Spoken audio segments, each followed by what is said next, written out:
Hi guys, if you would like to know how I made this dish called Machihan, then keep watching. We will be using 6 ingredients today, 7 including the salt, and we will need eggplants, tomatoes, green chilies, fermented fish and lard. So I'm using half of the fermented fish because the smell and the taste is really strong. This dish would be good enough for approximately 3 to 4 people. So this quantity of the fermented fish will do. So firstly I've deboned and cleaned the fish and then roughly cut the tomatoes into half. As for the chilies, I am roughly crushing them with hand and trying to remove as much seeds as possible. This is a very simple Naga dish which requires very minimum effort, and there isn't much to show here, so I'm going to be speeding up most of the clip. But do continue to keep watching to get the best result. Now to add the main ingredient of the dish, that is lard. Well, I'm using the lard from the pork pickle which I made last week. It's also one of the first videos that I've uploaded on YouTube. Do check that out.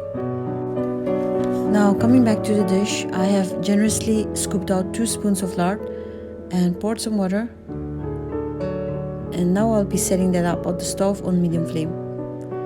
While that is cooking, prep the other ingredients, that is the eggplants and the garlic. For the eggplants, I have roughly sliced them into half with the stem. This will keep them intact. But if you do not want that, you can cut them into any shape that you want. Peel the garlic and keep them ready for the later part of the dish as well.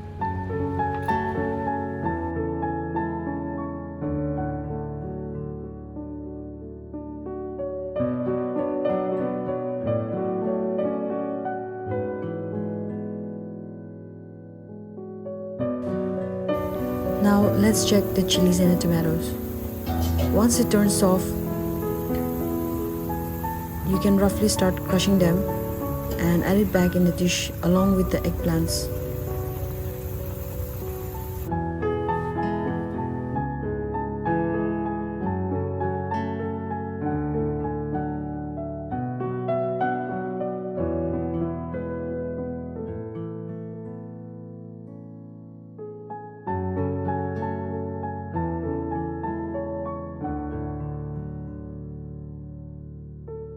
If you want to take your machi-hun dry, then you do not need to add any water.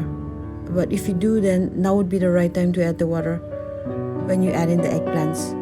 Although I highly recommend that you try the machi-hun dry, because traditionally that is how it's supposed to be eaten. If you add water, then it will be called hansuli. That's also another Lotha dish which I'll try to make a video on it. Now,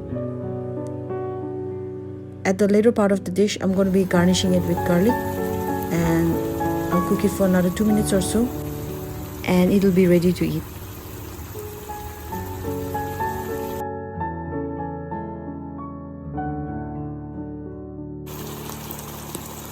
At home, we usually eat the machi-hun with just a plate of hot rice and a spoonful of butter. If you also have been eating like that, do leave a thumbs up. And thank you all for watching this video, and I'll see you all in the next one.